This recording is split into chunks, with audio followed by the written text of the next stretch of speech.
Hello, I'm Jane Simpson. I began the Let's Talk MND podcast after my husband Robert was diagnosed with MND and he died 10 months later. This podcast has built an MND family. We share real stories from people living with MND, those who love them, and we learn about research and care in plain English. I'm not an expert, just someone with lived experience, and together we are stronger. This podcast is proudly supported by Evercare, an assisted living brand that shares our belief in independence, dignity, and community. You can learn more about their range at evercare.com.au, or you can find them in Bunnings Warehouse stores nationally.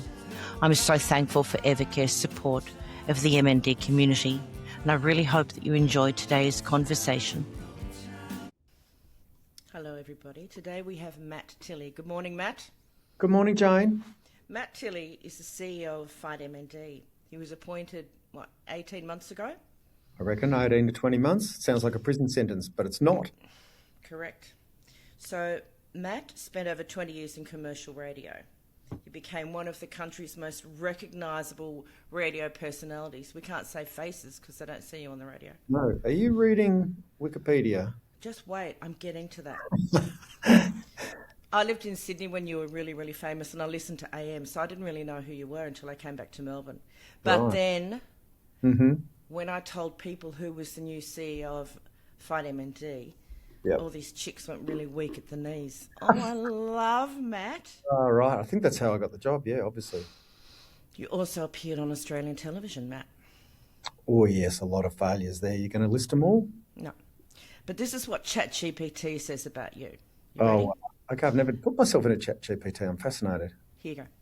Known for his engaging personality, humour, impersonations and storytelling, Tilley was a consistent ratings performer in Melbourne radio and became a national name.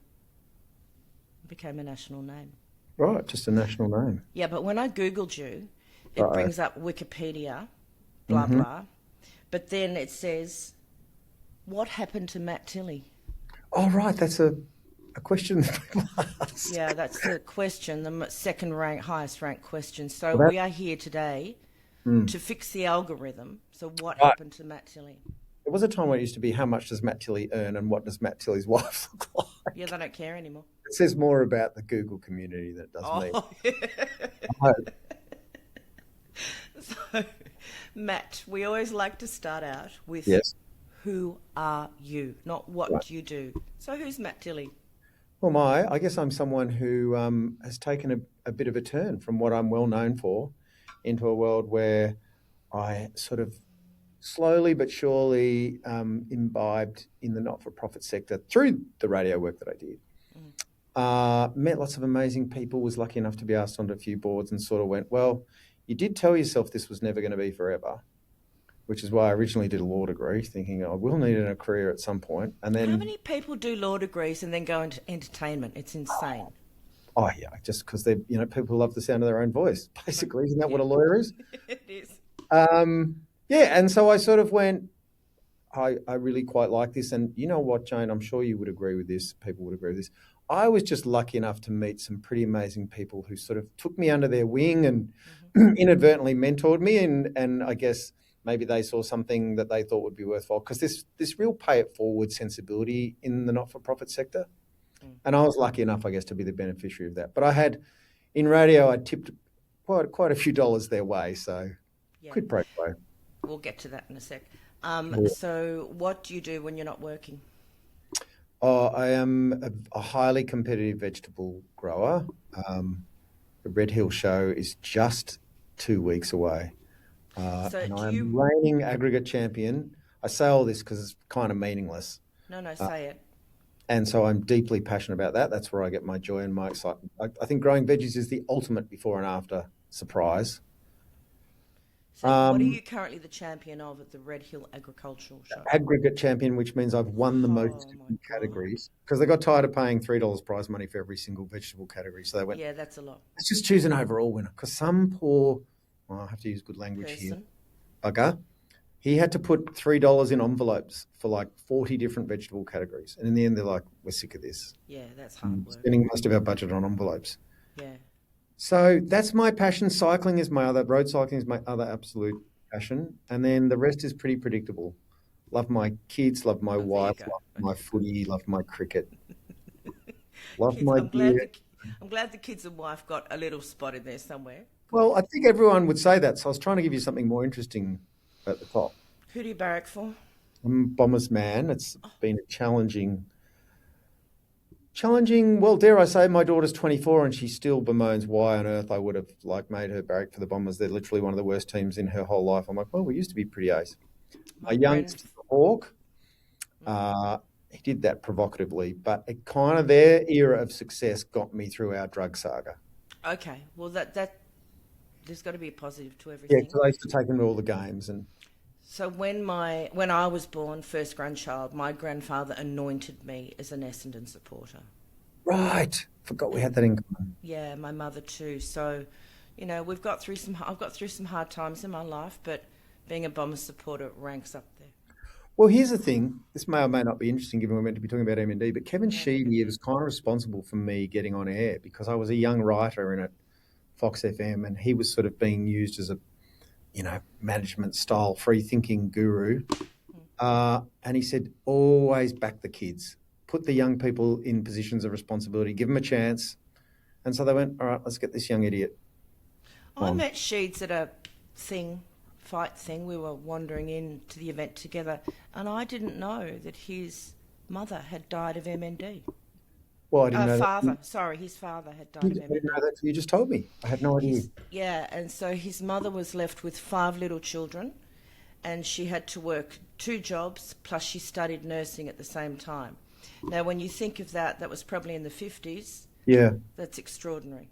It is. That is it. That is amazing. Well, I must bring that up with him when I next see him because I did not know that. Yeah, it helps to talk to people when you're wandering around. Now, the first time that you were introduced to people en masse at FightMND was a soft launch. Mm-hmm. It was before you'd started, and it was at Danihurst Drive, which is where 300 of us all get together for 4 days, drive around the state and raise awareness and raise funds for FightMND. We're a pretty rowdy lot. What did you think? Loved it. First, I thought I was coming to this job because I wanted free tickets to the footy, but when I realised you could drive around Victoria and go to different wineries, I'm like, oh, I've misread it. Hang on. We went to a gin place this year too. What a solid... Oh, well, really. I mean, Danihurst Drive is really the passion and the essence of what founded this organisation. And we're so much more now, and the Big Freeze is probably what we're more broadly known for. Correct. But it really is a pretty tight-knit connection of people who wanted to get together and do something for Neale, but do it in his way, which is getting together, having fun, taking on the beast, but making sure we have a good laugh as we go. And I think that we tick all of those boxes remarkably when we do the drive. Yeah, I think absolutely. And I think, the challenge for that drive is that it is such a tight-knit group of people. Mm-hmm. For others coming in and people, in the MND community who go, yeah, I fancy a bit of that. How's that going to feel? And I think overwhelmingly, particularly on the last one, it feels amazing. And really the new participants this year kind of stole the show. Yeah, they did. And they are we see them, we grab them, we take them into the community, and they're loved pretty much very hard, straight up. Mm. Yeah, well, because it's not really the general public. People who come to that event have a connection to our cause. Correct. They're somehow touched by MND. Yep. So where were you before you were with us? I was at Food Bank, the food relief charity. I was there for 4.5 years. That's a really good charity. They got my money at Christmas this year, actually. Yeah, well, I wish they got it back when I was there because that would have been one of my KPIs ticked. So, I spent 4.5 years there. So pretty much after the big bushfires straight into COVID. So that was, they're an emergency service response team. So I never worked from home. We were out at the Yarraville warehouse every day during COVID and lockdowns and all that sort of stuff. It was an extraordinary time. It was a great privilege to be a part of an organisation like that. They're feeding 65,000 Victorians every day, but during those crises, it's even more dramatic. So it would have been, so many people went without during COVID too. Yeah, so I really had connected with that organisation. That's really about my path to where I am now.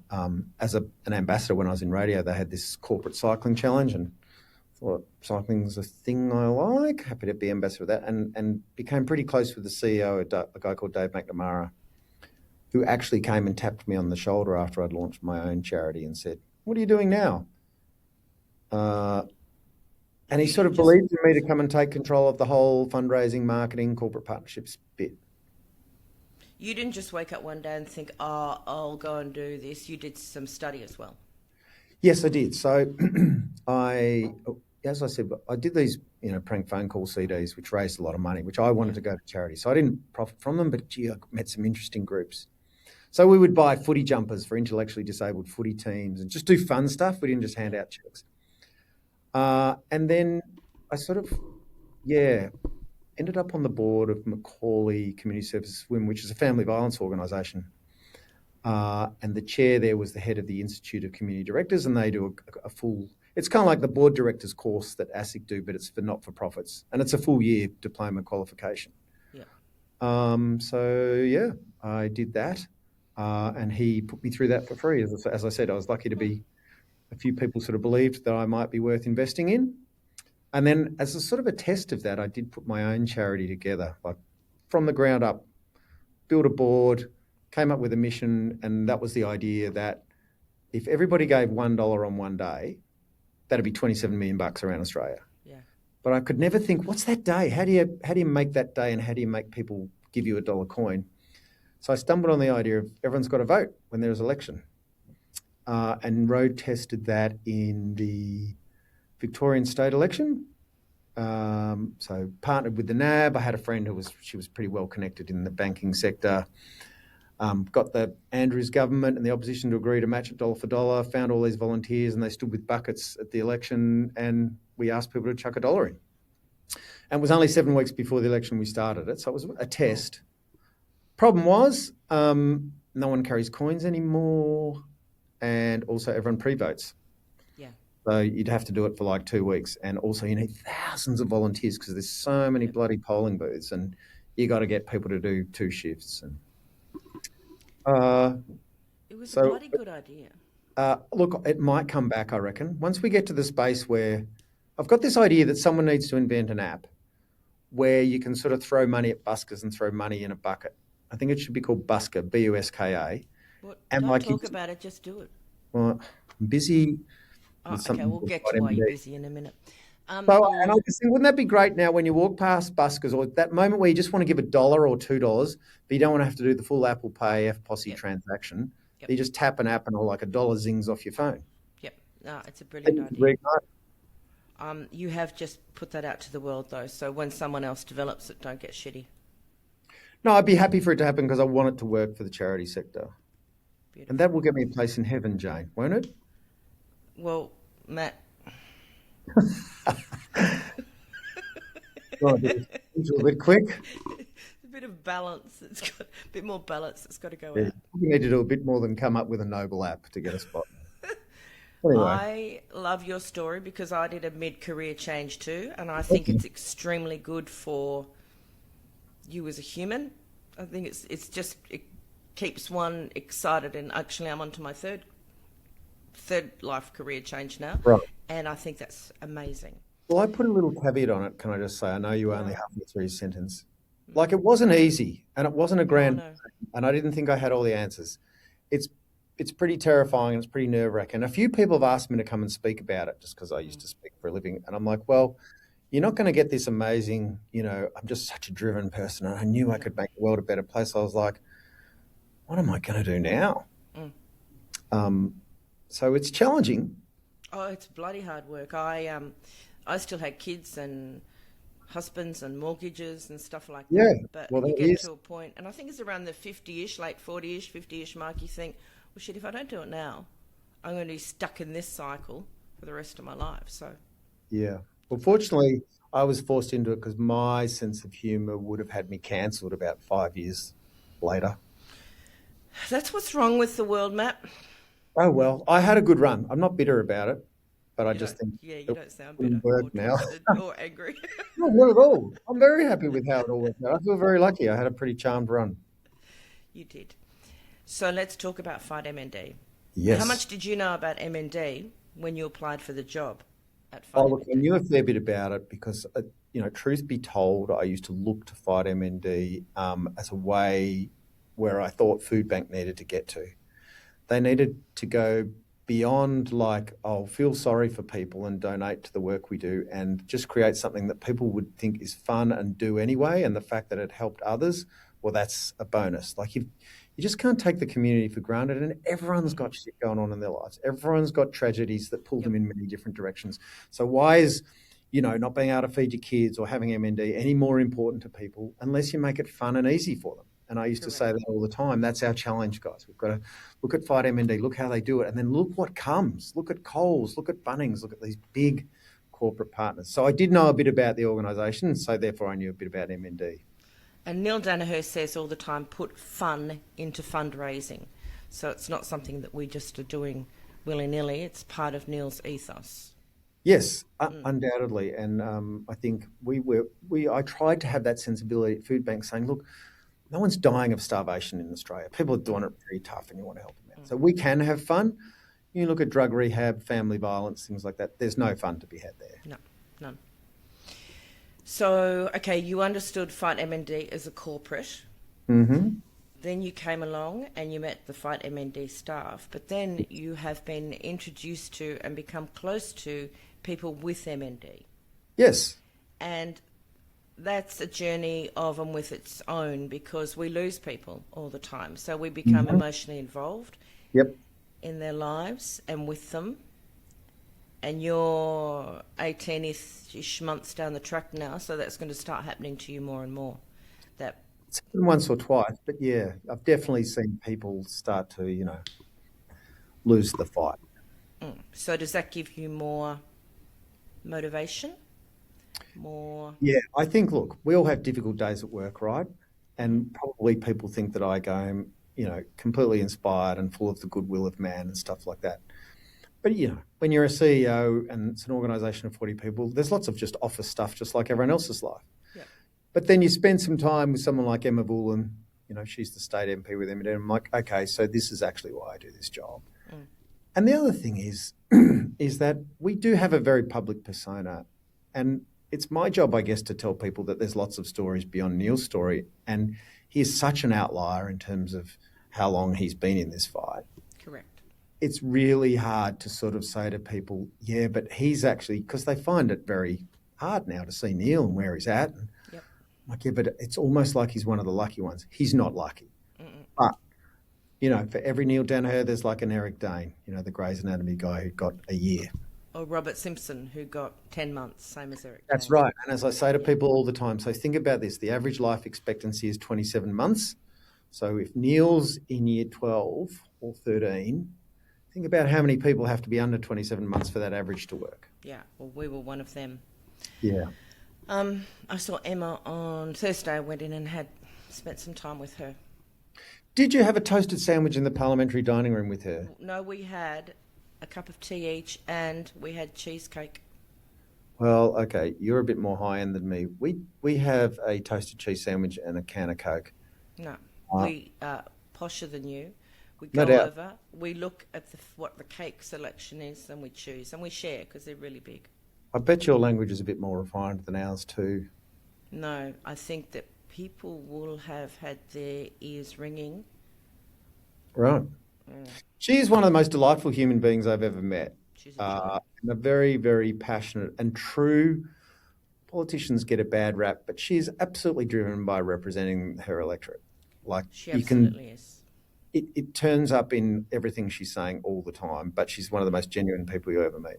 Yeah, I don't really like politicians, but I love her, so that says a lot. Isn't it funny when you go in there, though, or I don't know if you find this, and then you look around and you go, oh, my God, here are all these people I see on the telly, on the news every night, but they're like laughing and getting each other in headlocks or, eating spaghetti. And you go, I'm just not used to seeing these people not in a press conference looking serious and angry. I asked Em if there's a room where they all go and practice their background nodding somewhere. Oh, yeah. I wish they'd stop that. They don't look like they practice. They look pretty bad at it. Yeah, it drives me mad. Yeah, and cameramen must be doing their darndest to frame them out and stuff. Totally, and they just keep popping. Em said, yeah, she used to have to do that too, but now because she's so short, the camera can't get her. Right. So she's fine. Were you there when they were doing drag races in her electric chair all around the chamber? So that's pretty cool. Very cool. I often say to politicians that I meet, if people could actually see what you're really like, it'd be so much better for everyone. So much better for everyone. But Politicians the listen microphone to our goes advice. on, the camera flicks, in front of them, and they just go straight into like, "Rrr." I've got a better advice. How about they answer the question that's asked of them? Well, then they'd get into trouble. Yeah, I think my favourite event in the Big Freeze last year, and I'm sorry this is all Fight MND and Big Freeze. No, it's meant to be. We're going to fight broad and MND. wide. No, but I just think, people go, he keeps talking about Fight MND and the Big Freeze. The Big Freeze we did out the back of Parliament House with Emma, and that was fantastic. It was put together by a couple of young Herald Sun journalists, Yep. Mitch and Carly. But the spirit and the camaraderie there, and I'm like, and they all got dressed up in stupid costumes, but you wouldn't have known who was what party, It's totally bipartisan. apart from the smart-ass MC who was... Yeah, well, there you go. Yeah. And we have lots of community Big Freezes, and they're awesome, but there's a real intimacy to this, and you just saw the level of care that everyone had for Em. It was amazing. They do. I thought the Libs could have tipped in more money. They're all meant to be rich. Well, yeah, but they're not on as good salaries at the moment, I suppose, because they haven't been in for so many years. Quite a while. Let's talk about Fight MND. Sure. What are we up to this year? No. Ignore that question. You were thrown into a very big, pretty much first year of Fight MND, with Neale being made Australian of the Year. Yes. So that was kind of... Oh, well, it was remarkable. It was quite It was remarkable. It was exciting. It's fantastic for everybody with MND. But from the CEO perspective, you must have thought, oh, what the hell? I got a big job. What do we do now? Look, absolutely. And the challenge for any organisation where one of their most well-known, co-founders, ambassadors and stuff has a terminal illness is you do need to think about longevity and how we survive, beyond Neale. So, I was sort of charged with the responsibility to start thinking about that, and then to have that award drop and then completely realign my thinking and go, you get this opportunity once in a lifetime. We're actually all in on Neale. Let me be really clear about this, because you know what Neale's like. He's funny. Mm-hmm. He said, basically said, I'm not doing this shit unless we can get something out of it. That's the only reason I'm interested in doing it. So not long after that happened, he sort of, gathered the wagons and said, I want us to have a big, hairy, audacious goal, the BHAG. It's not called that anymore, but at that time it was. And he's like, I've got the nation's attention. I've got the Prime Minister's ear. Let's go big.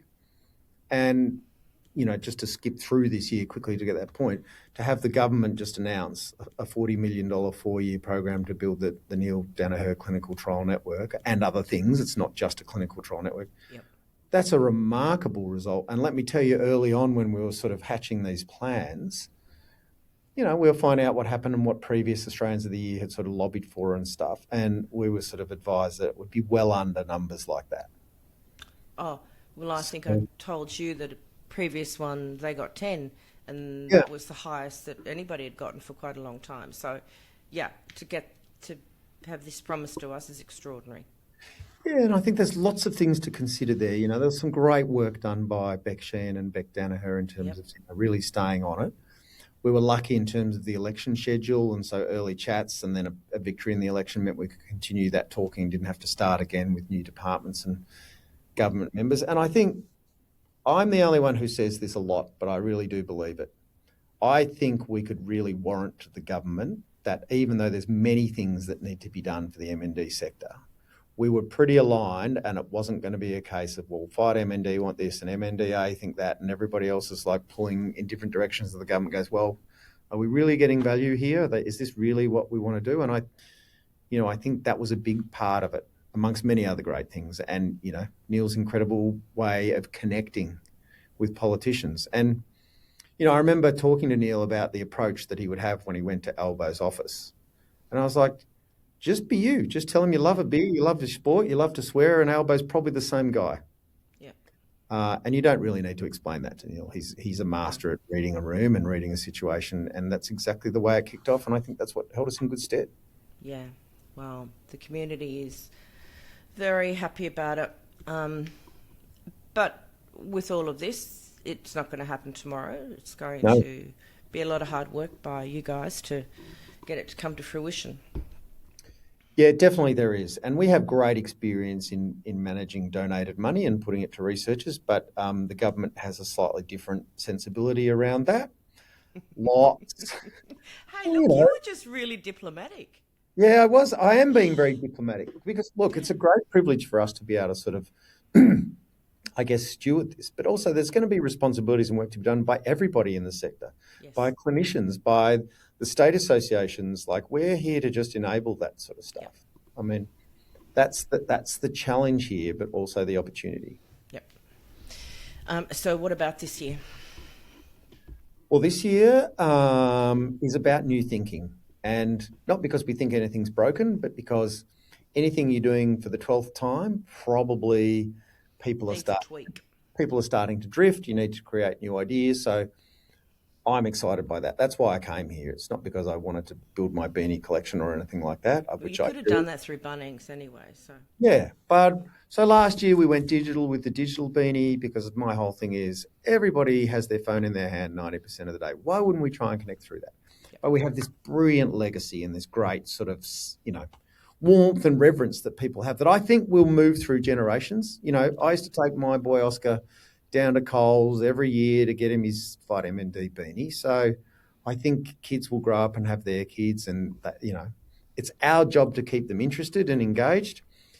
We think there's something in really growing the Big Freeze round. It's all about the King's birthday at the moment, but we're talking to the AFL. Big plans for Big Freeze Eve, the Carlton-Essendon game. It's become a bit of a fixture, like Essendon's second biggest game for the year in terms of crowd. Yeah, but, oh God, Carlton and Essendon.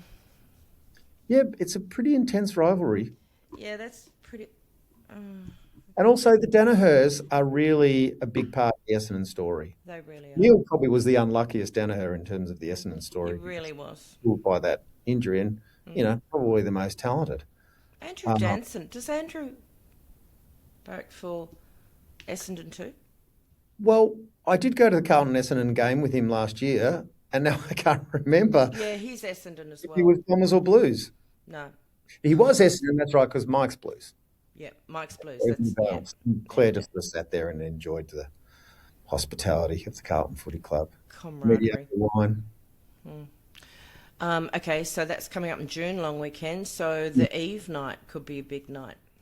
Well, here's what we're hoping. Anzac Day sort of was all about Essendon and Collingwood in the day and that moment of silence, when we stop. And then the night match now with the horses and the activation they have there is different but same. Yep. And that's our plan. So we plan to freeze the G. I'm not going to say much more than that. That's just a teaser. Not a great one, actually. It wasn't a good one. Could you... I know, because I've just sort of punned it up with our thing. Yeah. Well, everybody who arrives at that match will receive something to help them participate in said freezing.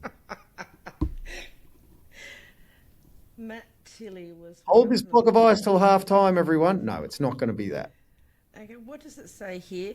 Known for his engaging personality, humour and storytelling. You've lost that? Yeah, well, I'm not going to tell a story before it's happened. Oh, well, you got to get us excited. It's already nearly March. Well, I've just said, how often do you go to the footy and get something for free? That's surely exciting. Never. Have you tried buying a meat pie and a beer? Yeah, not a pie man. No, I'm not a pie man either. I was just trying to be a woman of the people. Yeah. I'm more a pasty or a hot dog. Or chips. Oh, chips. Yeah, hot chips. And I would encourage people to buy chips because McCain have been awesome partners of ours and sort of gone out of their own and said, okay, well, a portion of our chip sales is coming to you guys. Thank you, McCain's. Yeah, well, they're kind of, they're in the freeze business themselves. So they are kind of in the freeze business. And that's part of this here too. We really are exploring new relationships and partnerships. Okay. Anyone you want to talk about? Anyone you want to get over the line by giving them a bit of...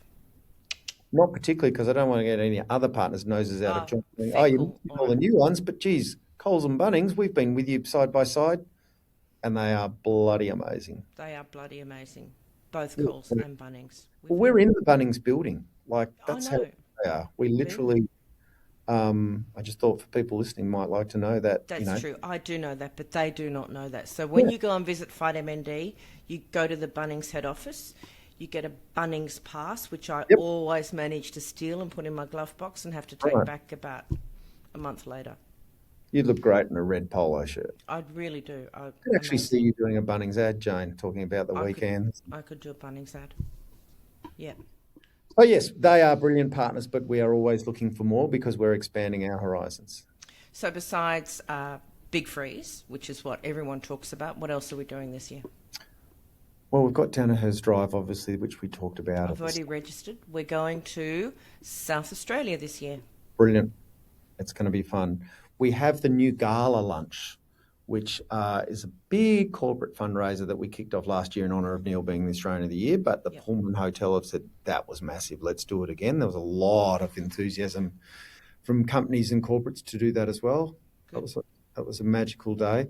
And things like where we've traditionally had our global roundtable, where we've flown in the bestest and the brightest. Yep.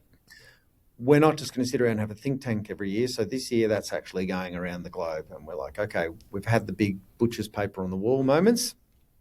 Let's get busy. Okay. So that's a pretty significant part of what we do. And this, delivering this government grant.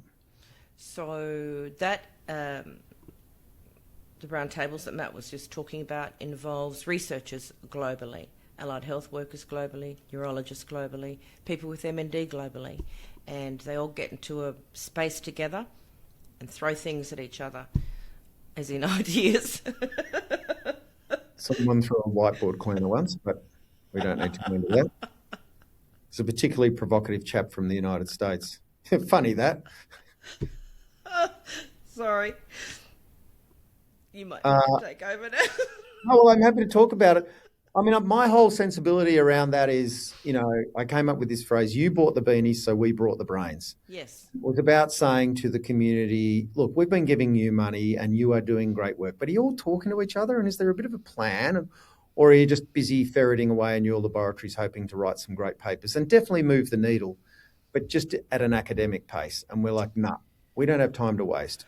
Yep. That's my logo. My motto is that we don't have time to waste and we're dying. So and finding out Yep.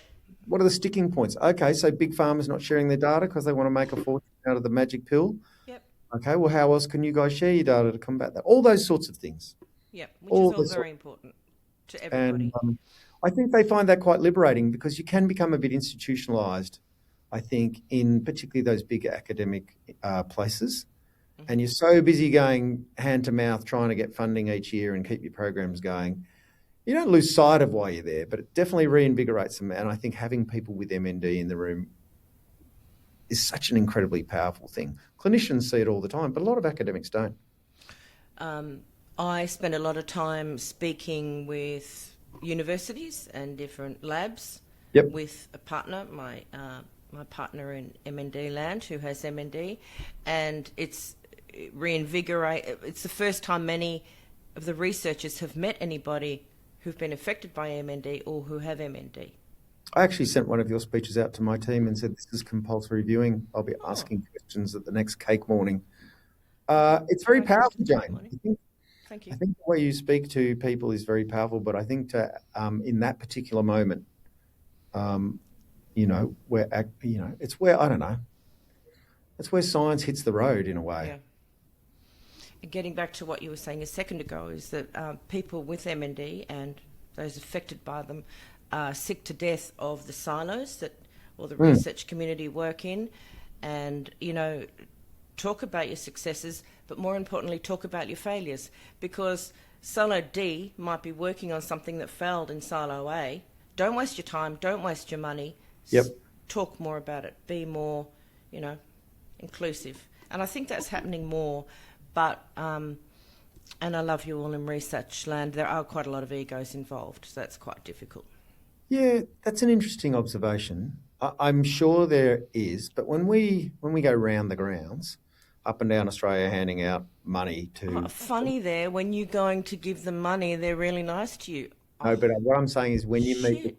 when you meet the young PhD students, when you meet the ones with like stars in their eyes and still Mm, so excited and thrilled to have landed where mm, they are so grateful and so mm. passionate. They're not embittered or they're not, tired. It's fabulous. Like Yeah. that really reinvigorates us as well. No, I totally agree with that. But I will just go back to the point that you are giving them money. Yeah, it's a great point, but I'm not a, equally, when I I'm give not my a, kids money, I don't get that reaction. So, but then again, scientists don't come to me and say, "I need $20 now." So, Can you pay my phone bill? yeah. Yeah. You are a joy. What else do you want to say to the community today? Well, nothing other than that. I hope people feel connected to us. Sometimes I find, I jump into the Lived Experience Network and things like that MNDA run, and I understand that sometimes the histories of organisations get manifested and perpetrated and stuff, and everybody thinks that like, oh well, they're not us and we're this way, and FightMND went that way and stuff. And as I said, in terms of like how we achieved this grant, what I want people to realise is that we are all about connecting with the community. Correct. And the most important community to us, first and foremost, is the MND community. Then we go broad. Otherwise, it doesn't work. It doesn't work. And increasingly for us, the challenge will be to tell more stories, not just Neale's story, but more stories. And if we're not connected with people, then that's not going to fly. Because people in Australia particularly smell bullshit real quick. So I'm not really doing my CEO speak now, but I say to people, we have to be authentic and we have to speak to people how they speak to each other. We can't present scientific papers and things like that. Also and I speak to a lot of people all the time with MND, and people communicate with me and connect with me and text me, email me, blah, blah. Big bullshit meter, yes, number one. And number two, the thing that's very frustrating to people is this media releases about, we've found the cure for MND or about to find the cure for MND. And really all it is, it's just a fundraising plea on behalf of some farmer somewhere or someone who wants to raise funds. Yeah. And so if there are any positive news coming out about research, it's instantly met with cynicism. Yeah, I saw something interesting the other day that caught my eye, and then I thought, I think about work way too much. I was sitting at the lights and I saw a billboard that basically said, so cervical cancer have put a date on it, saying we'll have the cure by 2035 if you stick with us. It's a pretty bold claim, isn't it? Yeah, very bold claim. But it certainly caught my attention. Yeah. We're certainly not in that position because, as we know, there's lots of things we're trying to fight here with. There's not just one MND. No. Very bold claim. I hope no one's got their KPIs tied to that because they'll lose their job. True. Unless they've moved on to another job in 20. Unless they've moved on already, it was their parting gift. I know. But, we're in the attention game. I say that all the time. Like, as reverent as we're being about people with MND, here at FightMND, we're up against Nike and Coca-Cola. Yep. Because for the families and those connected to the 2,700 to 3,000 people living with MND on any one day, it's all they think about. Yeah, but for everybody else, for the 500,000 people we expect to buy a beanie each year, they think about it and they care, but they've got a life going on. And it's interesting that we don't actually know whether it's 2,700 or 3,000 people at this moment with MND because we don't have the data that allows us to know that exactly. Yes, if only an organisation was charged with wrangling the whole thing about data in the next 4 years. Oh, no, wait, that's us. Well, to make a start, because it's not going to be fixed with, $10 million a year and a whole lot of other things to be done. But, I think I can pay this. Oh, Jane, you have to buy me a slab of beer now. That's Neale Daniher. How funny is that? That's why I'm not in a meeting. She doesn't even know I'm talking to you this morning. But I think the government is also of the inclination that if we prove worthwhile with what we're doing, potentially there's more funding Now, obviously, they haven't written that down anywhere. I've had the privilege of speaking with some federal parliamentarians, and they think there might be a way around it. But that's to their cost benefit, not to our actual benefit. And Right. I'd like to keep reminding the federal parliamentarians in this country is that in 2025, MND cost the economy $5 billion. Yes, So it did. we can do some form of cost benefit analysis, make that less, but give us more. Okay. Yeah, just Might give me. be in my suitcase the next time I'm headed to Canberra, Jane, if that's all right. Yeah, no problem. I'm going next week anyway, so I'll talk to you before I go. Actually, it wouldn't surprise me if we get to the door and they go, "Oh, Simpson, Shit, Jane, it's her. Yeah, I'm sorry, you're blocked." yeah, Mr. I order Shorten and Mr. I. Barnaby Joyce. Mr. Shorten and I didn't love each other, but that's Oh, okay. You're Well, I the feel like best. there's a story, but probably for another podcast. I'll tell you about that quietly. Right. So, community is grateful that you're there. I personally love every time you get up and speak because you make me laugh. You get the message across, and that's really important for people with MND who are in the room. Well, my mantra is, Jane, I can give it away, I guess, because I say it to people here, make them laugh, make them cry, make them pay. That's my mission when I get up to speak. And I think, if I can pull that off once or twice, that's a good thing. Well, you've done it already, so you could probably move on now. Okay. Okay. This is my last ever the CEO of FightMND. I'll let Jan know when I call her back. She's my actual boss. All righty. You're the best. I'm really, Thanks, really mate. grateful. No, I loved it. It's been fun. Good. No, it's always See fun. ya. Thanks, Matt. Bye. If you'd like to get in touch, you can message me on the Let's Talk MND Facebook or Instagram pages, or Let's Talk MND5@gmail.com. The information on this podcast is not medical advice, and the music you hear is by a much-loved member of our family, John Hanley. Once again, thanks to Evercare for sponsoring this podcast and supporting Let's Talk MND.